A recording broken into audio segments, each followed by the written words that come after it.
ട്രാൻസിറ്റീവിന്റെ second question നമുക്ക് നോക്കാം. Check whether the relation R in the set Z of integers R equal to a b a plus B is divisible by 2 ആണ് പറഞ്ഞേക്കുന്നത്. നമുക്കറിയാം എന്താണ് ട്രാൻസിറ്റീവിന്റെ definition എന്ന് പറയുന്നത്. A B belongs to R ആണെങ്കിൽ a B belongs to R, then B C belongs to R ആണെങ്കിൽ എന്തായിരിക്കണം? That is implies a c belongs to R ആവണം. ഇതാണ് നമ്മുടെ കണ്ടീഷൻ എന്ന് പറഞ്ഞ്. ഇപ്പൊ 1 2 ബിലോങ്സ് ടു ആർ ആണ്, 2 3 ബിലോങ്സ് ടു ആർ ആണെങ്കിൽ എന്തായിരിക്കണം? ഫോർ എക്സാമ്പിൾ നമുക്കൊരു റിലേഷനകത്തുണ്ട് 1 2 ബിലോങ്സ് ടു ആർ ആണ്, 2 3 ബിലോങ്സ് ടു ആർ ആണ്. അങ്ങനെയാണെങ്കിൽ എന്തായിരിക്കണം? ഈ 1 3 ബിലോങ്സ് ടു ആർ ആവണം. ഇങ്ങനെയാണെങ്കിൽ മാത്രമേ ഈ ഫംഗ്ഷൻ ഈ റിലേഷൻ എന്താവുകയുള്ളൂ? ട്രാൻസിറ്റീവ് ആവുകയുള്ളൂ. അപ്പൊ നമുക്ക് ഇവിടെ തന്നേക്കുന്ന ക്വസ്റ്റ്യൻ എന്താണ്? A plus B is divisible by 2 ആണ്. അപ്പൊ നമുക്കറിയാം if A B belongs to R, then B C belongs to R. A ബിയും ബിലോങ്സ് ടു ആർ ആണ്, ബി സിയും ബിലോങ്സ് ടു ആർ ആണ് അല്ലെ? അങ്ങനെയാണെങ്കിൽ നമുക്ക് എന്ത് പറയാൻ പറ്റും? ഇവിടെ നമുക്ക് തന്നേക്കണ കണ്ടീഷൻ എന്താണ്? എ പ്ലസ് ബി ആണ്, അത് ഡിവിസിബിൾ ബൈ 2 ആണ്.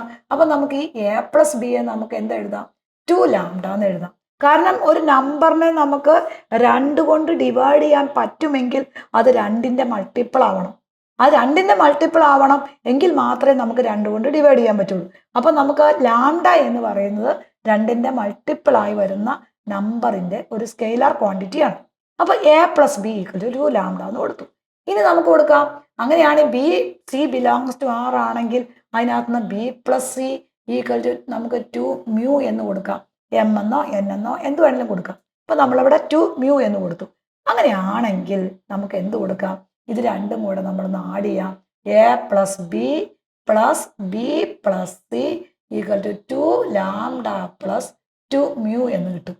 ഇനി ഇവിടെ നമുക്കറിയാം ഈ 2 ബിയും കൂടെ കൂട്ടിയാൽ A plus 2 B plus C equal to 2 lambda plus 2 mu എന്നായി. ഇനി ഇവിടെ നോക്കാം, നമ്മൾ ഈ 2 ബിയെ നമ്മൾ ഇക്വേഷൻ്റെ അപ്പുറത്തേക്ക് കൊണ്ടുപോയി. അപ്പൊ A plus C equal to എന്തായി? 2 lambda plus 2 mu minus 2 B ആയി. ഇനി ഇവിടെ നോക്കി എല്ലാത്തിനകത്തും ഒരു 2 കോമൺ അല്ലേ? അപ്പൊ നമുക്ക് ആ 2 പുറത്തേക്ക് എടുക്കുമ്പോൾ എന്താ എഴുതാം? Lambda plus mu minus B ആവും. അപ്പൊ ഇവിടെ നോക്കിയ മക്കളെ, A plus B equal to 2 into multiple ആയി. അപ്പൊ 2 ഇൻറ്റു സ്കെയിലാർ ക്വാണ്ടിറ്റി ആയി അല്ലേ? അപ്പൊ നമുക്ക് എന്ത് പറയാൻ പറ്റും? therefore a c belongs to R ആണ്. ലാസ്റ്റ് ആ ഡെഫിനിഷൻസ് ഒന്നുകൂടെ എടുത്തു പറയണം നമ്മൾ. That is a B belongs to R ആണ്, then B C belongs to R ആണ്. therefore നമുക്ക് എന്ത് കിട്ടി? A c belongs to R എന്ന് കിട്ടി. therefore എന്ത് പറയാം? ആർ ഈസ് ട്രാൻസിറ്റീവ് ആണ്. ആർ എന്ന് പറയുന്നത് ട്രാൻസിറ്റീവ് റിലേഷൻ ആണെന്ന് പറയാൻ പറ്റും.